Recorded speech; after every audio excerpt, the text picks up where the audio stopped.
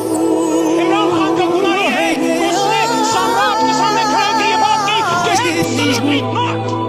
چلتے ہیں دبے پاؤں کہ کوئی جان نہ جائے، غلامی کے اسیروں کی یہی خاص وجہ ہے، ہوتی نہیں جو اللہ کی اس قوم کا حاکم مقدس لٹے ہوئے پسے گلی نمبر 804 کون بچائے گا؟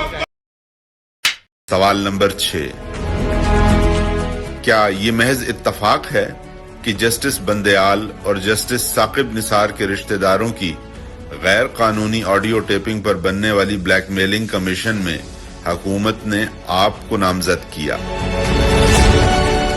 اور آپ رضامند بھی ہو گئے؟ یہ وہی دن تھے جب اسلام آباد ہائی کورٹ کے ججوں کے گھر سے ٹیپنگ کے آلات برآمد ہو رہے تھے اور آپ کے علم میں لانے کے باوجود آپ ایکشن لینے سے انکاری رہے۔ پاکستان نا انہونیوں کا ملک ہے، ٹھیک ہے، یہاں پہ وہ ہو جاتا ہے جو کوئی سوچ بھی نہیں سکتا۔ مثال کے طور پہ ایک بندہ 4 سال پہلے جب عدالتوں کو مطلوب ہوا تو وہ وزیر اعظم کے طیارے پہ بیٹھ کے ملک سے بھاگ گیا، 4 سال وہ اشتہاری رہا، 4 سال بعد وہی بندہ وزیر اعظم کے طیارے میں بیٹھ کے پاکستان آیا اور وزیر خزانہ ہو گیا۔ آپ نے کبھی ایسا سوچا ہے؟ آپ نے کبھی ایسا سنا ہے کہ ایک بندے پہ عدالت میں پیش ہوا کہ جی آپ پہ فرد جرم لگ رہی ہے 16 ارب ڈالر کی منی لانڈرنگ کی، 16 ارب روپے کی، تو جج کہتا ہے یہ مجھ سے پڑھا نہیں جا رہا، یہ کیا لکھا ہوا ہے؟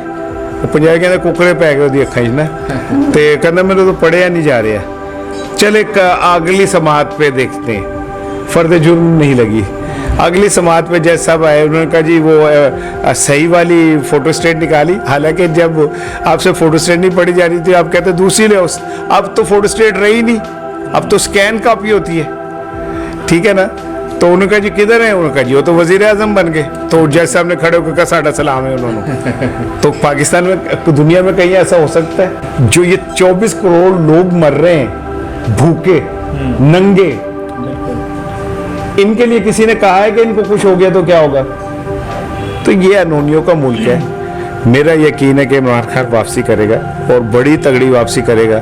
وہ جو اسد رفیق نے کہا تھا یہ ہمیں زندہ گاڑ دے گا، یہ وہی خوف ہے جس کی وجہ سے یہ سب ایک جگہ اکٹھے ہو گئے۔ سب کو یہ لگتا ہے کہ عمران خان آیا تو وہ ہمیں زندہ گاڑ دے گا، یہ خوف ہے۔ میں نے تو خان صاحب سے کہا تھا یہ خوف ختم کر دیں تاکہ آپ کے لیے آسانیاں پیدا ہو جائیں، لیکن وہ کہتا ہے کہ وہ جو ٹرک پہ لکھا ہوتا ہے کہ زندہ کا سونے خانتے آپ بڑا ضدی ہے، تو وہ اس کے لکھا ہوا ماتھے پہ، اب میں کیا کر سکتا ہوں؟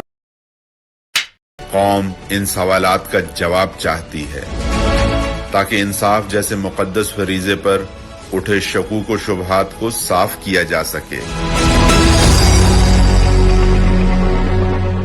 یہ والے مشکل فیصلے کرنے پھر دیکھیے گا کہ عوام کس طرح بغیر شکوے کیے آپ کے پیچھے کھڑی ہوتی ہے۔ کیا آپ یہ والے اصل مشکل اور سخت فیصلے کر سکیں گے؟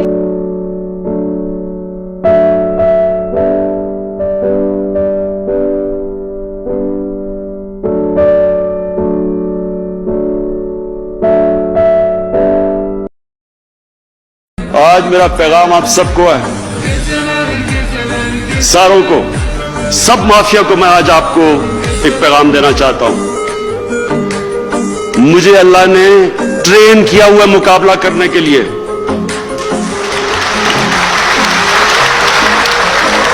میں ایک اسپیشلسٹ ہوں مقابلہ کرنے کا۔ میری کھیلوں کی گراؤنڈوں میں 20 سال ٹریننگ ہوئی ہے، دنیا کے بہترین کھلاڑیوں کا مقابلہ کیا، اور اللہ کا شکر ہے کہ پاکستان کو اوپر لے کے گیا مقابلہ کر کے۔ مجھے ہارنا بھی آتا ہے اور جیتنا بھی آتا ہے، ہار کے کھڑا ہونا بھی آتا ہے۔ میں اس طرح نہیں کہ کاغذ کا ٹکڑا جی باپ بیٹوں کو کہا جی پوری پارٹی ہماری وراثت میں مل گئی ہے ایک کاغذ دکھا کے۔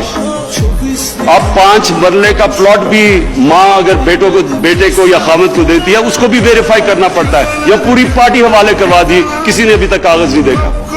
دوسری طرف جنرل جلانی کے گھر کے سریا لگاتے لگاتے وہ منسٹر بن گئے۔ میں 22 سال